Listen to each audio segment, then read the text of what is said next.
Quel plaisir de vous retrouver sur la terrasse du Théâtre Les Vents ici à Avignon. Vous le savez, depuis le 1er juillet, nous sommes là pour vous faire vivre les coulisses de ce festival jusqu'à 20h. Un programme riche avec notre pépite du jour aux alentours à peu près de 19h50. Thomas GT aujourd'hui, l'ami Luc Caline, parce que c'est important d'avoir un petit peu d'amour dans ce monde de brut, et puis des invités extraordinaires ce soir. Ils sont là avec nous. Nous avons Anne. Bonsoir Anne, comment ça va? Bonsoir, ça va très bien. Très bien. Audrey Balthazar. Baldassar. Ah, Balthazar, presque, excuse-moi. Ouais, c'est ma dyslexie qui me... Il n'y a pas de problème, t'inquiète. Excuse-moi. Voilà, ça commence bien, ça commence très très fort. Et Alexandre de Limoges, beaucoup plus facile à prononcer. Bonsoir, surtout qu'on se connaît bien. Comment ça va les amis? Ça va super bien. Très bien. Ouais, vous êtes là pour nous présenter de sublimes spectacles. 1666, je le répète tous les soirs, 1666 spectacles cette année à Avignon. Et puis on l'a vu aujourd'hui, une température plutôt sympathique, 34 degrés. Oui, Un petit Mistral, on est bien. Et de plus en plus de monde. Oui. Ouais. Ça y est. Audrey, c'est ton premier festival? C'est mon premier festival en solo, ouais. En solo, c'est ça? Ouais, j'avais fait avec des pièces, mais là, avec mon seul en scène, c'est la première fois. Et t'as de la chance, tu joues dans un sublime théâtre. J'ai beaucoup de chance, magnifique. Au Le théâtre Roi du René. ouais. C'est incroyable, quand tu rentres dans cette salle, tu te dis mais waouh. On peut être que conquis déjà, avant même d'avoir vu le spectacle, c'est clair. Ils sont conquis à la fin, ça on se pose même pas la question. Bah oui, absolument. Tiens, si on écoutait tout de suite un extrait de ton spectacle. C'est parti. Quand le public va mal. Voilà, je te jure, c'est pour ça que je joue à Paris. Non mais au moins on a un impact sur les gens, tu vois, là ça a du sens quoi. Vous êtes déjà heureux, qu'est-ce que tu veux que je fasse? C'est vrai, vous avez le soleil et tout. Mais en vrai, non mais c'est vraiment une question d'habitude. C'est parce que moi je préfère quand le public va mal, parce qu'à la base j'ai commencé le stand-up dans une ambulance. Donc c'est pour ça. Non mais parce que je suis pompier, ouais, si je le dis pas c'est chelou, j'avoue. Non, j'allais pas juste toquer au vide des ambulances, genre alors par applaudissement qui veut une perfusion. Non, c'était mon travail, tu vois. Et en vrai... Merci. Non, en vrai, franchement, c'est comme ça que j'ai commencé ma carrière d'humoriste, je vous jure. Moi, en fait, je faisais des blagues aux victimes sur le trajet pour aller aux urgences. Voilà. Et c'est ce qui m'a permis d'arriver devant vous ce soir. C'est que c'est trop bien, mine de rien, sur le trajet pour l'hôpital. Mais t'as le temps de tester plein de blagues. Bon, après, des fois, c'est chiant parce que le public meurt à la fin. Oh, les lourds. Ils venaient jamais voir mon spectacle, ces bâtards. Ça va rien, putain. En plus, c'est pas un public fiable, au fond. Parce que tu peux même pas savoir si le monsieur est mort de rire ou s'il est juste mort. Il te manque la chute, c'est chiant. Non, je préfère vous quand même si vous allez bien, bon. Après, peut-être que ce soir dans la salle, il y a des gens qui ont mal quelque part. Non, ça me manque, putain, je te jure. La souffrance, ça c'est beau quoi. Non, parce qu'en vrai, moi je suis pas une pompier altruiste, tu sais. J'ai pas fait ça genre pour sauver des vies. Non, moi je voulais voir des trucs gore. Ah, j'aime trop voir les trucs. Il y a des gens comme moi ou pas? Ah, il y en a toujours un petit dans l'ombre qui me fait ouais, moi aussi j'adore. Non mais c'est un délire. Mais tu sais en plus, tu sais, on regarde les vidéos, je vois bien toutes les vidéos, tu sais, même les furoncles qui explosent, les trucs comme ça, ouais, mais on les regarde, il y a des milliards de vues sur ces putains de vidéos. Et ben quand t'es pompier, tu vois les trucs en vrai, c'est toi qui les coupes et tout. Oh, c'est tellement jouissif de voir le jus qui sort et tout. Ah, c'est un bonheur, je te jure. Et depuis, mais c'est dramatique, parce que moi j'ai développé une passion pour les fractures ouvertes. C'est trop beau, putain, il y a l'os cassé. Oh non, c'est trop beau, je te jure. Et puis c'est pas tous les jours qu'on peut observer un os à l'œil nu. À part pendant la Fashion Week, à la limite. Ouais, c'est engagé, ouais. Ouais, c'est top mannequin, ouais. Les conditions... C'est engagé. Spectacle engagé, justement. C'était un très bel extrait, dis donc. C'était long. J'ai du mal à m'écouter, moi, en plus. Bah, c'était long, c'était bien, parce que c'est bon. Oh, merci. Tout simplement, hors piste, qui se joue donc au Théâtre du Roi René à 13h35. C'est ça. Ouais, sublime spectacle. T'as un débit incroyable. Tu lâches pas les gens. C'est vrai. Beaucoup de sincérité dans les propos. Et parce que tu as été vraiment pompier et aussi secouriste. Oui, complètement. Ouais, je travaillais dans des acrobranches, sur les pistes de ski et tout. Moi, je viens de la montagne en plus. Donc, c'est vrai que en plus, c'est pompier intense, quoi. Ouais. Et du coup, j'ai essayé de soulager un peu les victimes avec des blagues aussi pour que ça soit moins pénible pour eux, quoi. Et quand tu soignais les gens ou que tu les accompagnais dans l'ambulance, est-ce que tu avais cette énergie-là qu'on retrouve sur scène ou tu étais un petit peu plus calme? Non, j'ai toujours été un petit peu hyperactive quand même, on va pas se mentir. Donc voilà, et en plus dans l'urgence, c'est vrai qu'avec l'adrénaline, dans l'urgence parfois il y a des trucs comme ça qui ressortent de nous, et c'est vrai que moi c'était l'humour, mon moyen de mon mécanisme en tout cas pour soulager et ça marchait plutôt bien. Audrey, qu'est-ce qui fait de passer de la scène, enfin de la scène, surtout de pompier à la scène, parce que c'est pas évident quand même comme parcours. Non, c'est clair. Ça a toujours été en moi. J'ai toujours eu envie de faire du théâtre. J'ai voulu rassurer un peu mes parents qui sont pas du tout dans ce milieu-là, évidemment. Donc j'ai fait d'abord un vrai métier. Et puis je me suis dit, avant d'avoir 40 ans, quand même, il va falloir essayer parce que sinon tu vas faire un burn-out et tu auras raté ta vie. Et donc voilà, j'ai tout donné pour y arriver. Et au final, je me sens bien et à ma place, donc c'est super. Et ça se passe très très bien donc au Théâtre du Roi René. Le radeau de la Méduse, rien à voir justement. C'est ce qui fait la richesse de cette émission. On passe d'un univers à l'autre et c'est ce qui fait la richesse de ce festival. C'est ça qui est d'intéressant puisqu'il y a du clown, il y a de la chanson, il y a du théâtre, il y a du stand-up et Anne Cangelosi. Oui. Anne, quand t'as découvert dans un autre spectacle. Oui, en fait moi c'est mon 11e festival. C'est fou. Oui.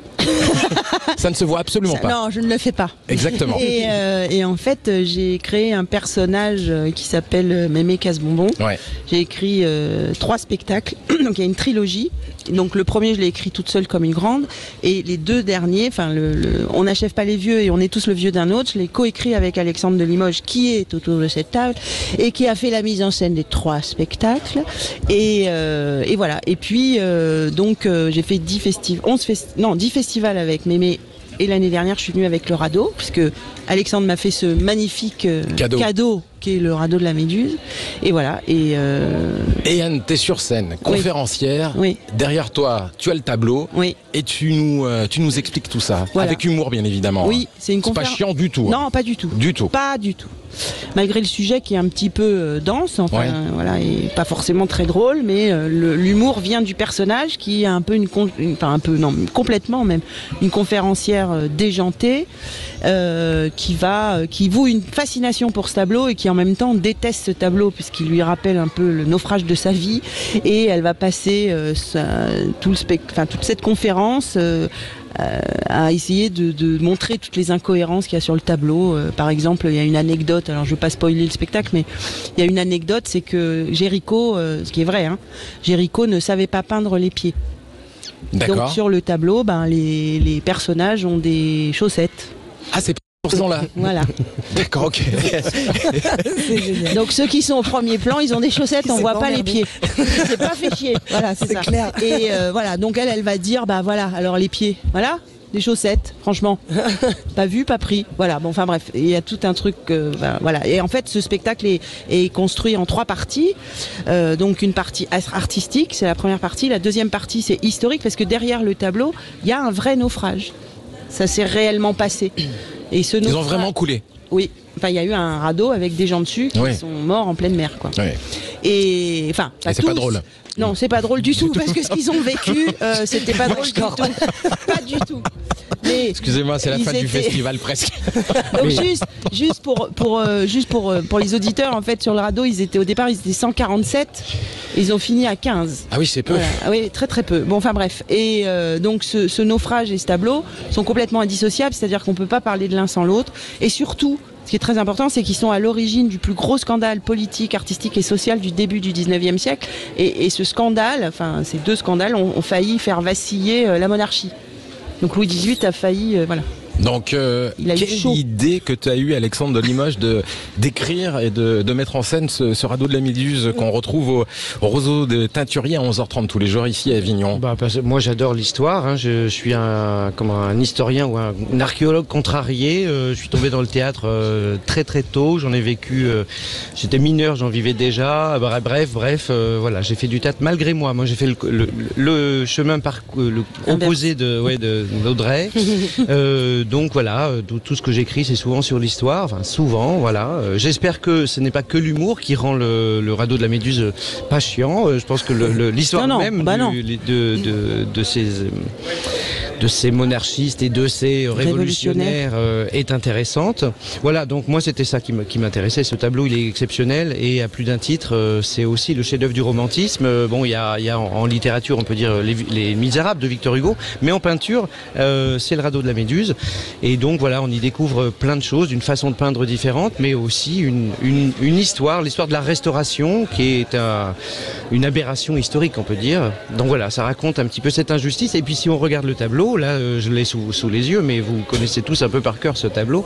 Le héros, il est quand même de dos, mais il est noir. Et à l'époque, c'était aussi un scandale, puisqu'on a aboli la traite des Noirs, mais on est quand même en plein esclavagisme encore.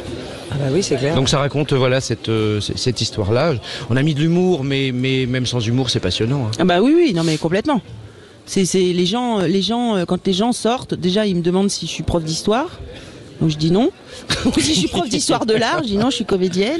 Et en fait, les gens me disent, on va retourner le voir le tableau au Louvre parce que vous nous l'avez. Ce tableau qui est dans l'inconscient collectif, qu'on a tous comme ça un coin de la tête, mais on ne sait pas vraiment ce qu'il y a derrière. Et c'est vrai que cette histoire est passionnante. Et puis les dimensions du tableau sont déjà énormes. C'est-à-dire, il fait 35 mètres carrés ce tableau.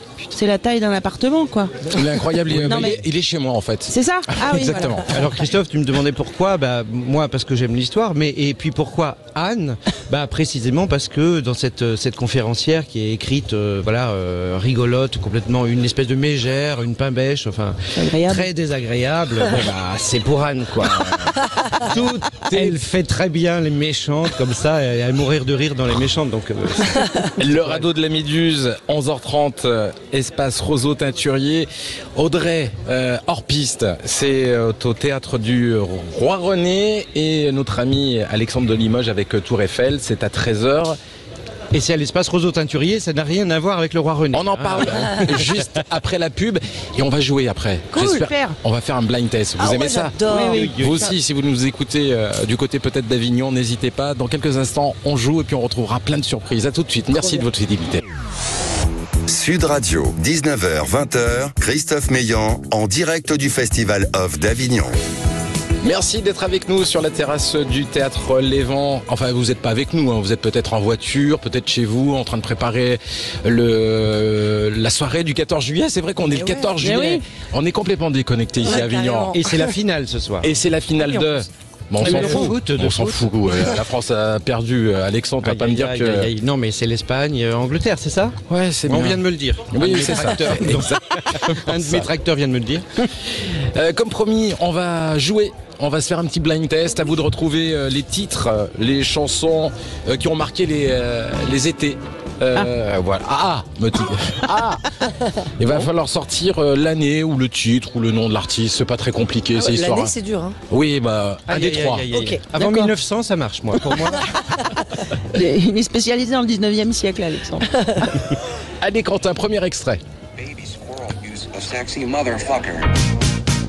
Ça, c'est Bruno Mars. Ouais. Wow. Moi, je suis Shazam. Moi, ça va très très vite. Oh là là, Audrey. One point. Putain, j'ai un accent anglais, moi. C'est Audrey qui va gagner. Oui, je le sens. Été 2013 quand même. Ça file. Hein. Ah ouais. Ça file. Oh, le coup de pelle qu'on se prend. Deuxième extrait, alors là, on va prendre 40 ans dans la vue. Ah bon, c'est bien, ça me va, moi.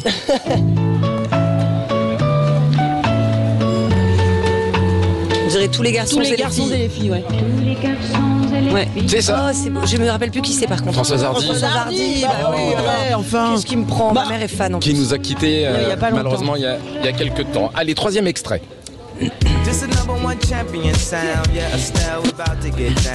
Get down. Get down. C'est Vas-y Audrey, tu peux chanter, tu peux le faire. Ah putain, ça m'énerve. On dit pas putain. Et Alexandre, si tu peux éviter de copier sur ma fiche, J'ai tout regardé, toutes les réponses, j'en connais aucune. c'était Estelle. Mais oui, American Boy. C'est ça. Ah oui, comment j'ai pu? J'ai Ah oui. honte. Allez, dernier extrait. Les Beatles. Non, les Beach Boys. Les Beach Boys, Les bien Beach sûr. Boys. Allez, On l'écoute un peu. Là, j'ai gagné un point. C'était les Beach Boys. Et exactement, Quentin, notre réalisateur, a compté les points. Et une égalité. Anne et moi sommes égalité. Il nous faut une cinquième chanson. Alors je sais pas, c'est il y a une Quentin qui cinquième décide. chanson. Quentin. Il y a égalité en effet, et on a une cinquième chanson à dispo si jamais. Ah, Oh oui, Ah, les allez. cinquièmes, pour départager. Freak Out. Non, c'est merde. La compagnie créole. Non, c'est pas ça, c'est C'est l'autre, c'est Maldon. Maldon. Oui. Oh, Bravo. très belle partie, très belle partie. Audrey, bravo, une rapidité incroyable. Dingue. Dans quelques instants, on parlera de Claude Nougaro, la disparition de Claude Nougaro qui nous a quittés il y a une vingtaine d'années avec un sublime spectacle. Ça sera d'ici quelques minutes. Je voudrais juste revenir également sur le spectacle d'Audrey. Moi, j'ai adoré, j'ai pris un kiff total. Cool. J'aimerais bien qu'on écoute un deuxième extrait. Ok, j'ai de la chance, dis donc, c'est ma fête. Ouais. Justement sur ta maman, le rapport avec ta maman. Ouais. Et voilà, on découvre. Il y a encore pas mal d'homophobie, notamment grâce à ma mère qui fait grimper les stats. J'abuse un peu parce qu'en fait elle est pas homophobe, elle est vieille. C'est que ça le problème. Et elle rate toutes ses interventions. Hein. Mais alors elle me fout la honte, mais en permanence, putain. La dernière fois à Noël, devant tout le monde, repas de famille, elle me dit bah oui mais toi ma fille, t'es une gougoune. Elle m'a traité de gougoune, je sais même pas si je dois être offensée ou trouver ça mignon. Genre, on dirait pas le nom d'une pâtisserie bretonne. J'ai envie d'aller à la boulangerie, je te jure. Je te jure. Ah putain. En plus, ma mère, elle est vraiment trop chou parce qu'elle est toute petite. Elle a les cheveux en pique, décolorés blond platine et elle met des polaires quechua. Alors, excuse-moi, mais s'il y a une gougougne quelque part, elle se fout de ma gueule. Elle est plus lesbienne que moi, c'est évident en fait. Je te jure, physiquement, ma mère, c'est une gouine des bois. C'est le nom scientifique, je te jure. Et des fois, je me dis qu'elle a fait un transfert. C'est sûr, elle me l'a refilé. Elle a dit, vas-y ma fille, toi ton peuple est prêt. Oh, pour moi, c'est trop tard. Qu'est-ce que tu veux que je te dise? Alors voilà, moi je suis avec ton père maintenant, c'est mort. Hein. Allez va, je vais te ralentir mon petit, va. Et moi j'accomplis sa volonté, j'en suis sûre, tu vois. Donc voilà, je sais que ma mère est pas homophobe. Puisqu'elle est lesbienne, voilà. Elle est juste pas au courant en fait. Mais j'essaie de comprendre un peu, tu vois, l'homophobie. Je me dis peut-être il y a différentes strates, peut-être il y a différentes, tu vois, comme nous avec les araignées. Et peut-être on a raté un truc. Peut-être qu'en fait l'homophobie c'est vraiment une phobie. Tu vois, moi on me prend pas au sérieux avec les araignées, mais peut-être que les pauvres homophobes ils ont peur. Oh là là. Après heureusement qu'ils réagissent pas comme moi quand je vois une araignée. Oh putain, il y en a un énorme dans le coin là, vite écrase. Tiens, sale pédé, tiens. T'imagines pendant la Gay Pride, ça serait un carnage. Oh là là. Non mais tu vois, moi je sais que j'ai une phobie qui me rend débile. Voilà, j'ai la phobie des araignées, je suis bête, mais je vais pas voir les araignées en leur disant ah t'es dégueulasse d'être une araignée. T'as des fils qui sortent de ton cul en plus. Ah, c'est contre nature. Hein. Non, bah non. Bah je me soigne. Je vais faire de l'hypnose, des trucs quoi. Franchement.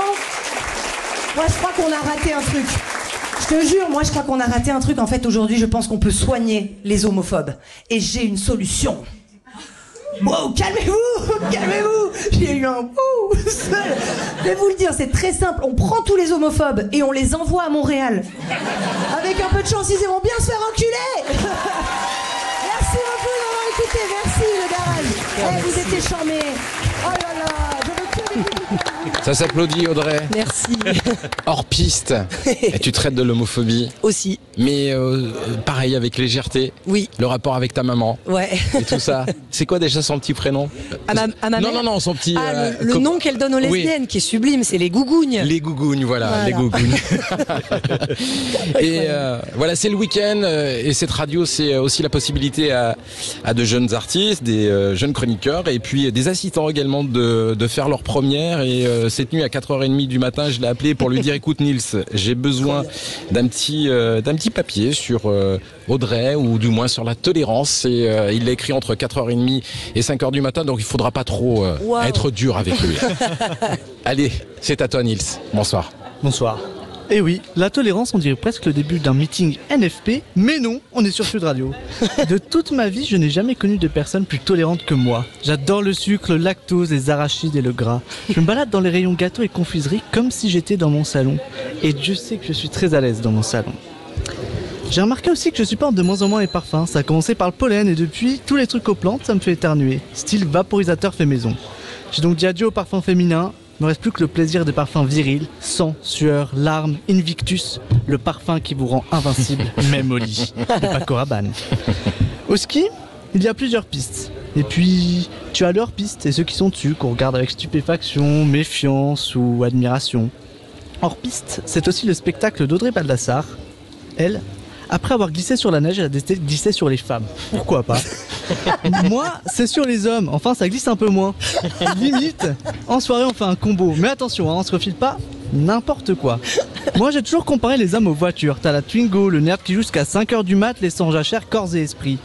Puis t'as la Clio, là, tu montes en gamme. On est sur quelqu'un en construction. S'il réussit, il passe à la capture. T'es posé, t'as de la moula, bon t'as plus forcément de muscles, mais voilà, on peut pas tout avoir. Mais si le mec est de droite et qu'il réussit sa vie, là tu as l'arcana, le must. Tu as l'argent et les muscles. C'est quand même quelque chose. Mais moi je fantasme pas sur toutes ces petites voitures. Moi ce qui me fait kiffer c'est l'Alpine. C'est 300 chevaux sous le capot. Une esthétique de beau de 0 à 100 km/h en 4,2 secondes. Et après ça, la Clio, impossible d'être au niveau. Non. À moi, Audrey, il me faut me refiler des moteurs plus puissants. Mais bon, c'est pas ça le plus important. Parce que pour être sur la route, il faut déjà avoir assumé son hors-piste. Et je crois qu'il n'y a rien de plus admirable dans la vie que la recherche de l'équilibre. Mais pour ça, faut être franc envers soi-même. Alors voilà, si entre l'huître et l'escargot, tu es indécis, si tu ne te reconnais pas sur les pistes empruntées, glisse en hors-piste, comme Audrey Baldassar. Trop bien, bravo Nice. Bravo. Merci Christophe. Ah, il y a des trucs que j'ai pas vu venir, c'est incroyable. Bon. J'adore. Faut laisser la chance aux personnes qui débutent. Et qui vous a laissé la chance la première fois, vous, Audrey, par exemple? Alors la première fois. La toute première fois, c'était moi-même. Je te jure. Tu sais que vraiment, le premier souvenir de ma première scène, c'est moi qui ai programmé une artiste et qui me suis imposée en première partie. Voilà, et j'ai bidé, évidemment. Et t'as bien fait. Et j'ai bien fait d'y aller. Et toi, Anne? Et moi, c'était à 12 ans, c'était un prof de français qui avait monté un club théâtre au collège et voilà, il m'a donné des rôles, j'avais envie de jouer, de monter sur scène, de faire ce métier que tu fais aujourd'hui. Voilà, exactement. Et le premier au niveau dans le métier professionnel, et voilà, je vais pas le dire parce qu'il est là, mais c'est vrai, c'est Alexandre qui m'a pris par la main et qui m'a dit c'est bon, on va y aller tous les deux. Mais je pense que c'est hyper important. C'est vrai que souvent, on nous dit qu'il y a toujours des gens qui vous tendent la main et il faut souvent savoir la saisir et c'est clair, hyper important. Alex, tu t'en souviens, toi, Alexandre de Limoges? Qui t'a tendu la main? Non, mais plein de gens. En vrai, il y a toujours plein de gens, mais là, on n'est pas hyper reconnaissant souvent des gens qui nous aident. Il faut jamais l'oublier. Mais ouais, c'est clair. Moi, c'est Sylvie Joly. Puisque justement, quand je disais tout à l'heure, 17 ans. Elle m'a mis en scène dans un spectacle avec William Pasquier, donc c'est un duo et que tu as vu, je crois. Complètement. On se connaît depuis très longtemps. 2 ans. En 1912. c'est ça, 14. Et donc, oui, Sylvie Joly, mais j'ai envie de dire, elle m'a même tout appris puisque je connaissais même pas d'humour, j'avais pas vu de spectacle vraiment. Enfin voilà. Donc et la sincérité aussi, parce que j'avais été assez traumatisé par beaucoup de cours de province et puis même à Paris, de mauvais profs, et puis des pervers, on peut dire. Narcissiques, un peu comme beaucoup de profs, et qui détruisent les artistes. Et elle a complètement repensé les plaies et m'a appris à se faire plaisir aussi. Le plaisir qu'on retrouve sur scène avec tous les spectacles qui se jouent à Avignon jusqu'au 21 juillet, 1666 spectacles, et ça fait vraiment plaisir de voir les copains, les artistes, les amis producteurs qui te disent ça y est, les gens sont là, les salles sont remplies, il y a des standings, voilà, c'est la vie de ce festival, c'est important. Et Gustave Eiffel, justement, Alexandre, sixième année. Sixième année. Écoute, 6e année, donc là, l'espace Roseau Teinturier, on est très bien, c'est un écrin, on est très bien, l'espace Roseau. 6e année, alors en fait, moi j'avais signé pour un autre spectacle sur Akhenaton, donc un autre personnage comme ça, révolutionnaire à sa manière. Mais on s'est dit, avec les dates décalées, tout ça, peut-être que Gustave Eiffel, c'est une valeur sûre, ça a eu le prix du meilleur auteur au Festival d'Avignon, ça a eu beaucoup de presse. On a fait cette année au Lucernaire. Bon, on s'est dit, pas de risque. Donc, une 6e année avec Gustave Eiffel. Effectivement, ça remplit, on peut presque parler de complet tout le temps, donc c'est sympa. Et dès le début, ce qui était quand même pas gagné. Ouais, mais c'était pas gagné début. Moi, je t'ai découvert il y a 6 ans. Il y a 6 ans, quand je suis allé voir le spectacle, et déjà c'était la première. Si c'était pas la première, c'était au moins la 2e. Et je sais que ça a évolué, mais tu sens de toute façon tout de suite quand il y a le spectacle il était là déjà. Donc, alors c'est l'histoire, il y a l'histoire de Gustave Eiffel, il y a la révolution industrielle, il y a plein de choses, mais c'est aussi une prouesse, et une prouesse de comédien. Et je veux pas me la péter parce que je veux dire, quand tu l'as vu il y a 6 ans, je pense que je jouais pas bien. Donc faut que tu reviennes. C'était pas totalement parfait, mais c'était un peu vert. Mais comme je dis souvent, c'est pas très grave de trébucher. Il faut, tu trébuches, tu avances, tu te relèves, et c'est en faisant les choses de toute façon qu'on avance. Et souvent on l'oublie. Il faut inciter justement les jeunes artistes ou voire même à n'importe quel âge. Bien sûr, c'est pas grave, que ça soit dans le domaine artistique, que ça soit dans la vie, c'est pas grave. Avancez, faites les choses et soyez hors piste aussi de temps en temps, ça fait du bien. Et rien lâcher surtout. Et ne rien lâcher. On se retrouve dans quelques instants sur Sud Radio. On va parler de Claude Nougaro. Voilà. Et on se retrouvera avec nos 3 invités d'ici aussi quelques minutes. Merci d'être fidèles justement à cette émission. Rendez-vous des bons amis. À tout de suite. On est reparti, toujours en direct sur Sud Radio. Pardon, c'est normal. C'est la vie du festival. Les gens arrivent, repartent. Il faut le savoir quand même. On est toujours sur la terrasse du Théâtre des Vents qui est juste en face de nous. Et on a beaucoup de joie à recevoir plein d'artistes tous les soirs qui font leur programme et qui jouent leur spectacle. Qu'ils soient des chanteurs, des clowns, parce qu'il y en a beaucoup ici, beaucoup, des seuls en scène et puis des stand-uppers. Et ce soir, on va faire une petite aparté comme ça sur Claude Nougaro. Alors, j'ai choisi deux spectacles et surtout une personne que vous connaissez sur l'antenne de Sud Radio, puisqu'il était là cet après-midi sur Sud avec plein d'invités. Yvan, comment ça va ? Ça va très bien, merci Christophe, très très bien. C'est très marrant de se parler en vrai en fait. Oui, exactement. Yvan, et tu es accompagné d'un immense guitariste qui s'appelle Louis Winsberg. Exactement. Vous venez de festival des Franco de La Rochelle. Des Franco de La Rochelle. On a joué quand au Franco, on a joué vendredi soir. Ouais. Et ce soir vous êtes à 20h. Exactement, on est à 22h au Théâtre de l'Arrache-Cœur. On m'a dit 20h. Alors, à mon avis, c'est mal écrit, ou alors on vous a dit 20h, mais c'était pour l'apéro plutôt. Ça doit être ça. À 22h. De Claude à Nougaro, une voix, 6 cordes. Ça se passe comment sur scène ? Très simplement, on revisite le répertoire de Nougaro qu'on a bien connu de mon côté et puis du côté de Louis. On le revisite avec une approche guitaristique, alors qu'il a été beaucoup joué ce répertoire au piano, notamment avec Maurice Vander. Et on donne notre éclairage à partir d'anecdotes de notre connaissance de Claude, de ce qu'on a vécu avec lui, et puis de ses chansons donc revisitées, de textes, de toutes ces choses qui sont dans une espèce de fragilité comme ça de guitare de voix, qui nous permettent de nous amuser autour de ce répertoire, de le faire peut-être redécouvrir de cette façon un peu singulière. Et si on peut écouter un extrait, Quentin, notre réalisateur qui est à Paris, si c'est possible, on est à l'écoute. Ma fille,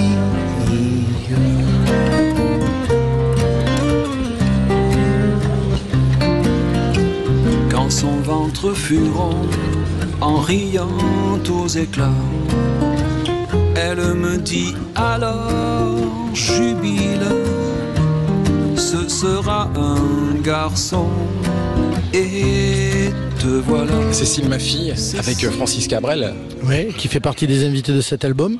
Loulou, est-ce que tu connais par cœur tous nos invités ?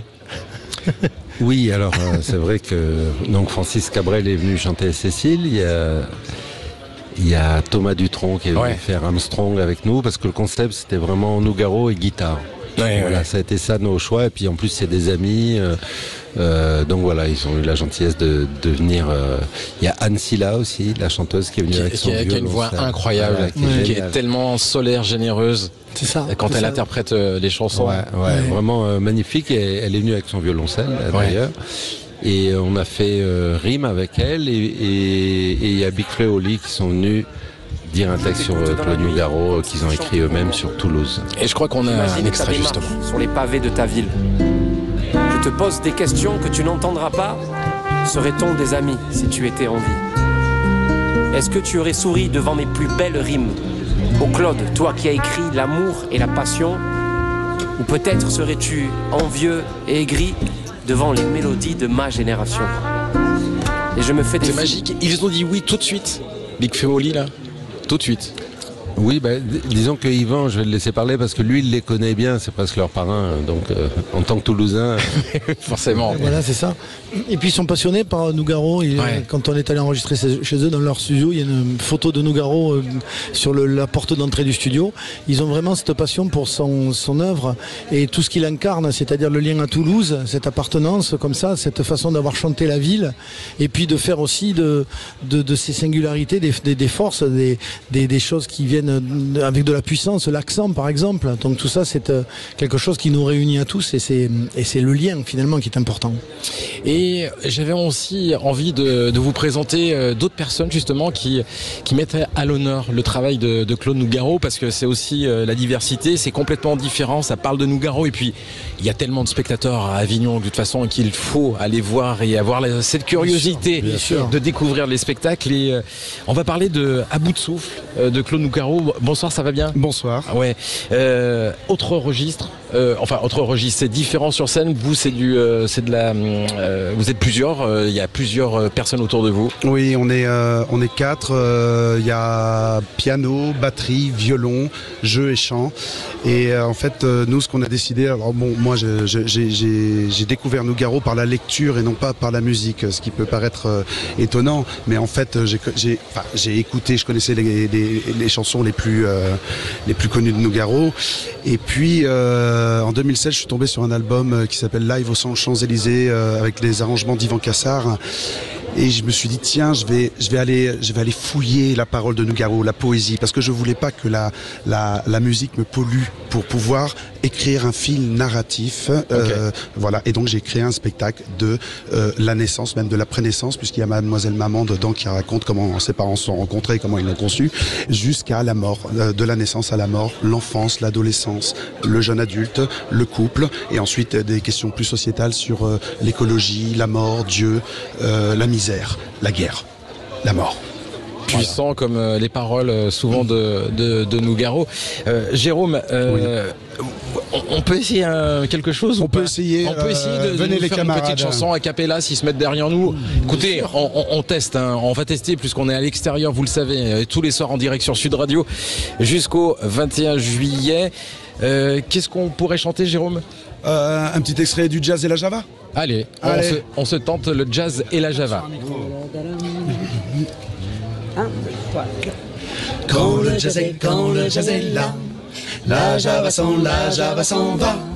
Il y a de l'orage dans l'air, il y a de l'eau dans le gaz entre le jazz et la Java. Chaque jour un peu plus, y a le jazz qui s'installe. Alors la rage au cœur, la Java se fait la malin. Ses petites fesses en bataille, sous sa jupe fendue. Elle écrase sa gauloise et s'en va dans la rue. Quand le jazz est là, la Java s'en va. Il y a de l'orage dans l'air, il y a de l'eau dans le gaz entre le jazz et la Java. Jazz et Java copains, ça doit pouvoir se faire. Pour qu'ils nous soient assis, tiens je partage en frères. Je donne au jazz mes pieds pour marquer son tempo. Et je donne à la Java mes mains pour le bas de son dos. Et je donne à la Java mes mains pour le bas de son dos. Jérôme et tous ces comédiens et chanteurs ici en direct du Théâtre des Vents à bout de souffle. Ça se passe au Théâtre du Rouge-Gorge, formidable endroit. Ouais, on a vu magnifique. Magnifique avec la pierre exactement. du Palais des Papes aussi. Vous connaissez un petit peu le Théâtre du Rouge-Gorge? Pas du tout. Non, pas encore. Pas encore. Mais on va y aller. Ils vont venir nous voir, donc tu vas bien. Yvan aussi, peut-être il connaît. Le Rouge-Gorge, pas particulièrement, mais il y en a tellement de beaux théâtres. Ah ouais. C'est une première fois pour vous deux? Moi, j'étais jamais venu.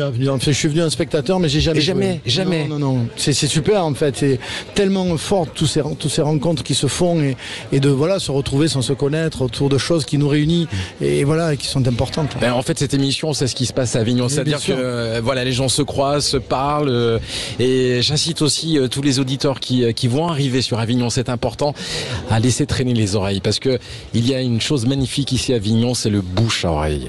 C'est l'un des seuls endroits au monde où le bouche à oreille vraiment fonctionne. C'est-à-dire que tu peux attendre dans une salle voilà une file d'attente et tu écoutes et il y a des gens qui vont dire voilà putain hier j'ai vu ce spectacle, il est incroyable, il est formidable. C'est vrai. Et c'est un peu la magie d'Avignon, tout simplement. D'autres chansons dans le spectacle, Jérôme? Oui, plein de chansons, des chansons qui sont pas connues, des chansons qui sont connues, des chansons plutôt sur c'est drôle parce que le début du spectacle c'est les chansons de la fin de sa vie. Donc Mademoiselle Maman, Un été, Anna, voilà, qui raconte l'enfance, l'adolescence, la peur des femmes aussi énormément. Voilà, donc c'est vrai que le spectateur est un peu dérouté au début parce qu'il n'y a pas les titres qu'il a envie d'entendre et avec bonheur, et c'est normal.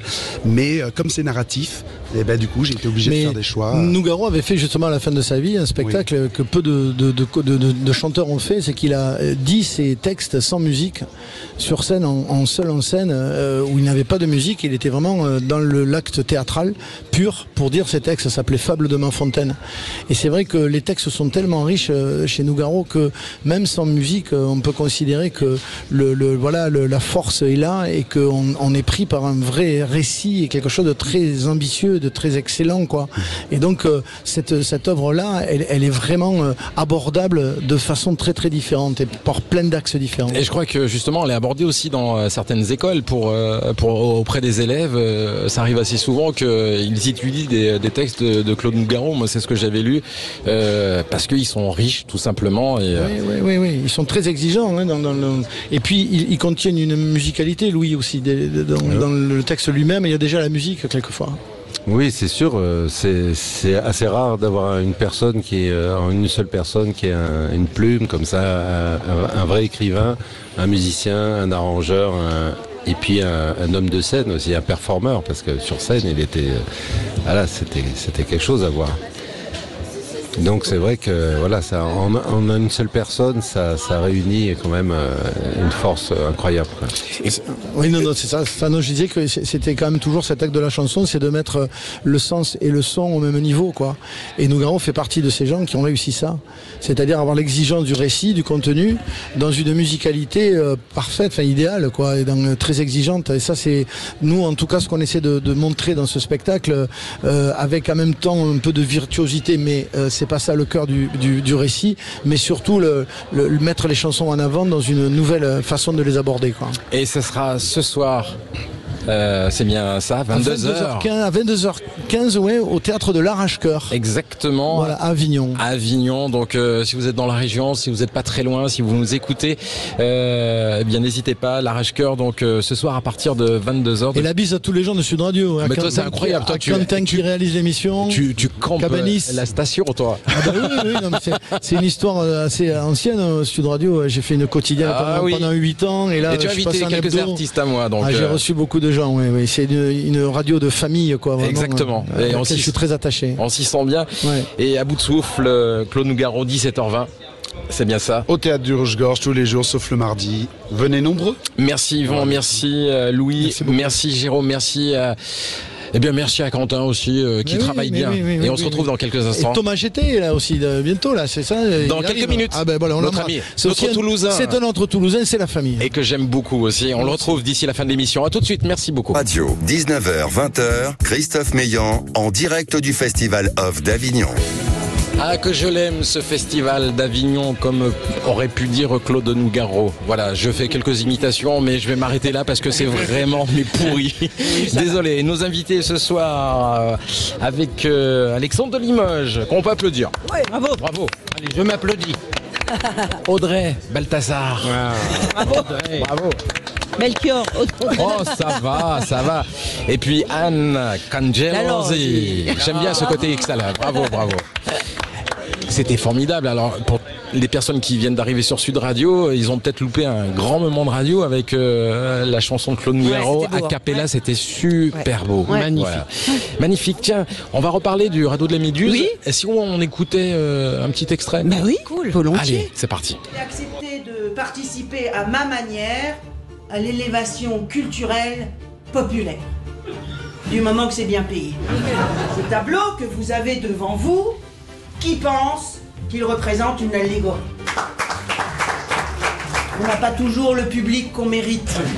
Que si quelqu'un m'estime folle ici, aujourd'hui, eh bien qu'il aille me faire tirer le portrait par Géricault lui-même. Il paraît que c'est sa spécialité de peindre les fous. Ils sont effrayés jusqu'à la folie avec leurs yeux exorbités.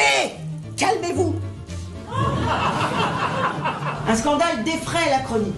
Le naufrage de la Méduse et le sort de ses passagers laissés pour compte sur un radeau et dont on n'aurait récupéré que 15 survivants. Le sujet idéal pour faire le million de vues, se dit le peintre. Jetons un œil sur ce clafoutis de personnages. Dans la partie basse, les morts, au centre, les épuisés, et puis en haut, ceux qui sont encore aptes à vivre. Ça faisait un vide là dans le coin, et on s'est dit, pourquoi pas? C'est vrai, un cadavre, ça égaye tout de suite le salon. Que voit-on au bout de cette fameuse ligne de lumière? Une petite pointe. C'est une île. C'est un phare. C'est un cap. Non, que dis-je? C'est une... Bah non. C'est un bateau. Le bateau repart. Il ne les a pas vus. L'ascenseur émotionnel. Imaginez 13 jours, 13 nuits, de morts, de tempêtes, de cauchemars, de cannibalisme. Et au moment où l'on n'y croit plus, un bateau qui pourrait nous sauver ne nous voit pas. C'est ça, le radeau de la Méduse.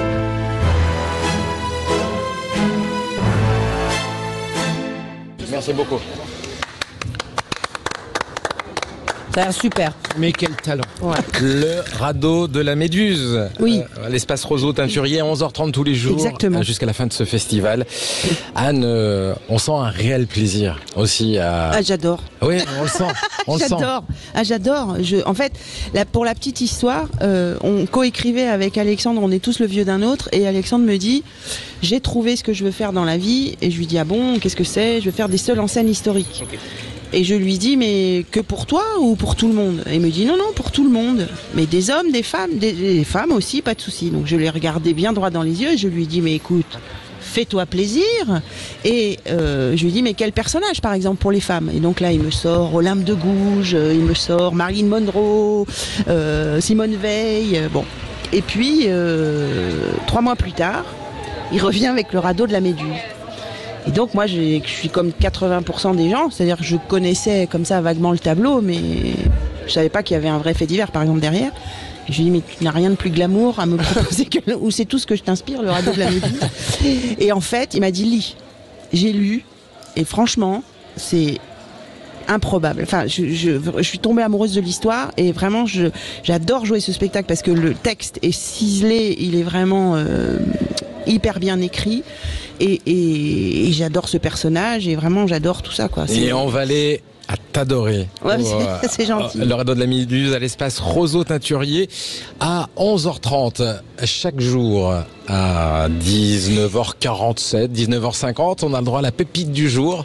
Et aujourd'hui, c'est un jeune homme, un artiste qu'on suit depuis pas mal d'années, Thomas GT. Il est super. Toulousain, Thomas GT, c'est à toi d'ici une petite minute. Sud Radio, en direct du Festival Off d'Avignon, la Minute Jeune Pépite, avec la scène indépendante.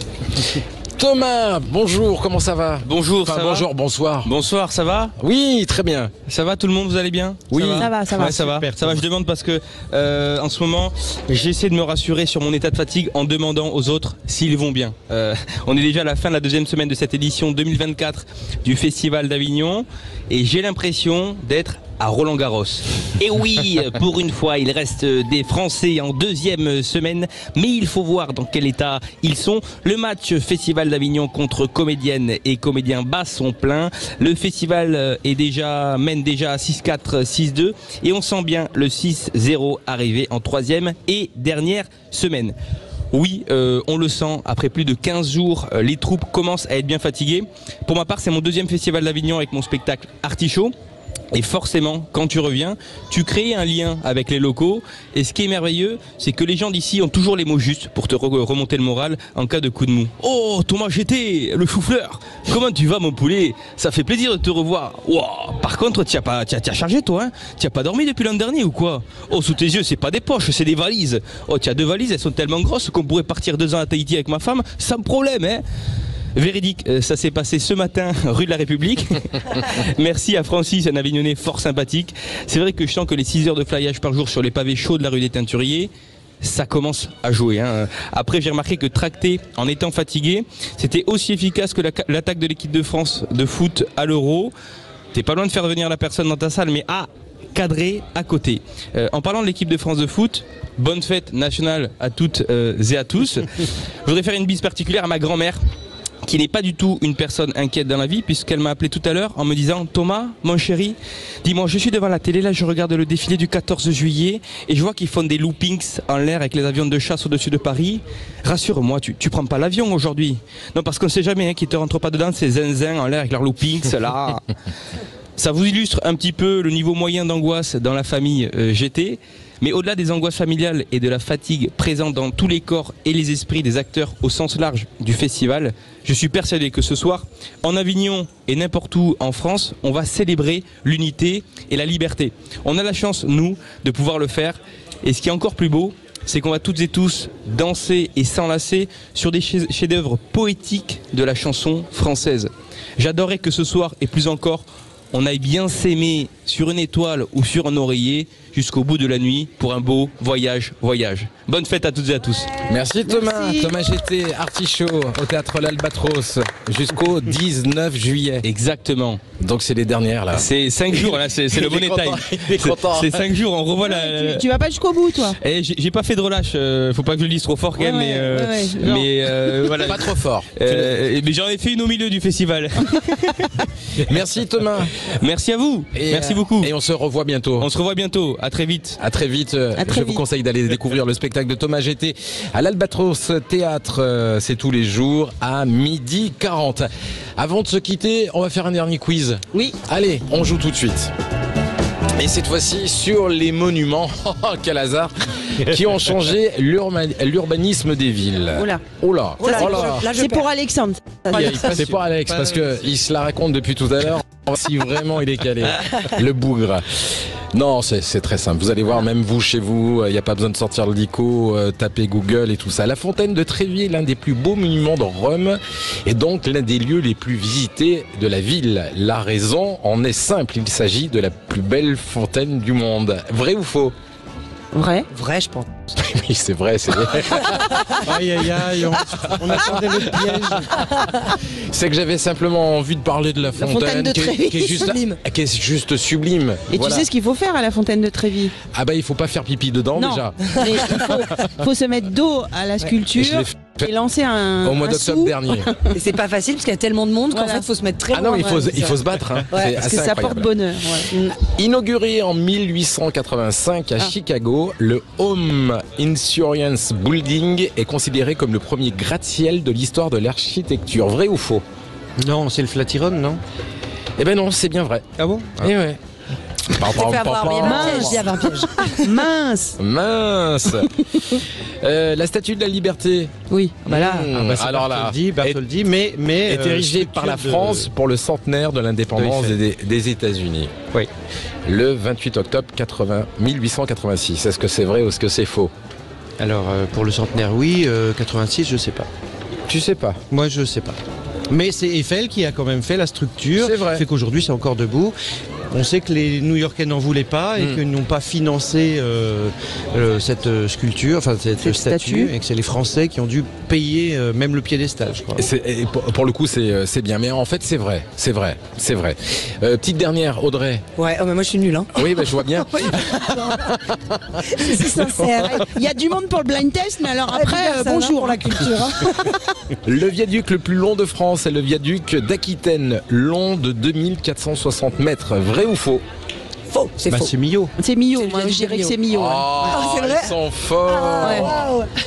C'est vrai, c'est le viaduc de Millau. Vous l'avez déjà pris, non? Ouais. C'est très impressionnant. Ouais, très. Mais il est en Aquitaine, ce viaduc de Millau, non? Ah non, pas du tout. Ah non. Le Millau, c'est au milieu de la France. Ouais. Ok. Bon, tu feras pas un spectacle sur la géographie. Non, il est bon en histoire. C'est l'histoire. Alexandre de Limoges pour le radeau de la Méduse.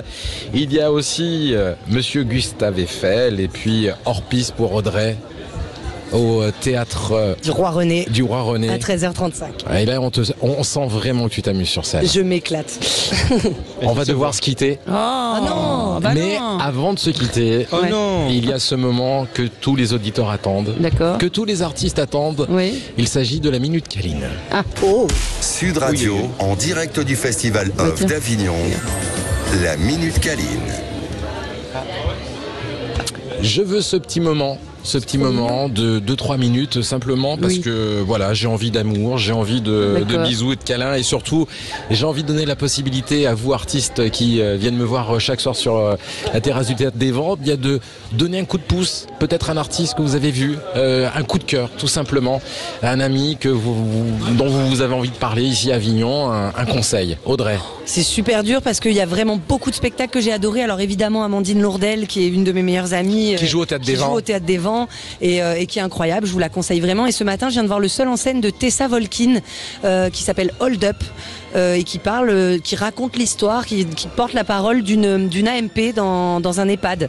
Et donc ça parle de fin de vie, de plein de belles choses finalement, avec une petite touche d'humour et surtout beaucoup de générosité et de sincérité. Donc voilà, je vous invite à aller voir Tessa, elle est super cette femme, c'est une actrice géniale. Moi j'en ai 3 des minutes câlines, j'ai le droit ou pas? Ah, tu as droit à tout, même des fraises Tagada. J'en prends une. Donc la première c'est, j'en parle parce qu'elle fait une exceptionnelle mardi à 13h50 salle Bayaf. Elle s'appelle Fabienne Alabret, son spectacle s'appelle Épanouie, c'est son premier festival d'Avignon. J'ai eu la chance et le plaisir de la mettre en scène, mais c'est surtout parce que c'est une super comédienne en devenir et son spectacle est sur l'épanouissement et c'est très drôle, c'est des personnages de femmes qui ont la cinquantaine, donc qui sont des invisibles en général et du coup voilà, là elle les fait vivre et donc au bout d'une heure les voies de l'épanouissement ne vous seront plus impénétrables. Et puis après il y a une pièce que j'aime beaucoup qui s'appelle La Biche Repetita, qui est un pastiche des pièces de La Biche, comme son nom l'indique, et c'est extrêmement bien écrit et drôle. C'est l'histoire d'une troupe de théâtre qui se prépare pour jouer ce La Biche. Donc on voit la préparation avant le spectacle, on voit le spectacle. On m'en a parlé c'est extrêmement drôle, mais vraiment c'est très très drôle. Allez-y, c'est au collège de la Salle, c'est super drôle. Il paraît que c'est et puis la dernière, c'est une amie, vraiment une vraie amie dans ce métier, c'est rare, mais là c'est une vraie, c'est Sandra Colombo qui joue super au Théâtre Notre-Dame à 18h et voilà, qui a été coup de cœur France Inter, Télérama, enfin elle a été coup de cœur de tout le monde. Et elle joue Que faire des cons, non? Que faire des cons, avec un jeu de mots dans le titre. Mesdames. Donc, mais c'est pareil, c'est très très drôle, c'est intelligent, voilà, c'est à voir. Alexandre peut-être? Aïe, moi j'en ai 4. Non, je vais faire plus court. Plus court parce que il y a Cœur à cœur de William Rageau au Barrique, je crois. Oui, il est super, seul en scène aussi. Oui, c'est un seul en scène, c'est magnifique, c'est d'une tendresse infinie. Évidemment, celui que j'ai mis en scène, Pierre Jouvencel dans Victor Hugo, Un géant dans un siècle, à 16h25 au 3S. J'ai vu hier le complexe de la Fougère, c'est au coin de la Lune et j'ai trouvé ça magnifique. Et puis le One Man Show, rien à voir pour moi, de Pierre et Monod dans Face au peuple, qui a eu à Tournon prix du public, prix du jury, enfin voilà, et il joue à la Tâche d'encre à 14h. Merci mille fois, merci Anne Cangel. Merci beaucoup. Merci d'être venu ici autour de cette table. Merci à toi Christophe. Merci c'était un vrai plaisir. Audrey, hors piste, on le rappelle, il reste quelques jours et puis Alexandre de Limoges, c'était un plaisir de te recevoir une nouvelle fois. Merci aux auditeurs de Sud Radio. Je vous donne rendez-vous demain dès 19h avec de nouveaux invités, vous le savez. Ah, on revient pas? Ah non, c'est fini. Ah mince, oui, c'est un peu décevant. Ouais. Je salue également toute l'équipe de Sud Radio quant à la réalisation. Maxime, ici. Titouan et Nils, et puis un petit coucou amical à nos amis du Lotus où je vais boire mon café tous les matins. Et voilà, et à Enzo. Merci 1000 fois. À demain. Merci. Ciao tout le monde. Bisous. Ciao. Bisous.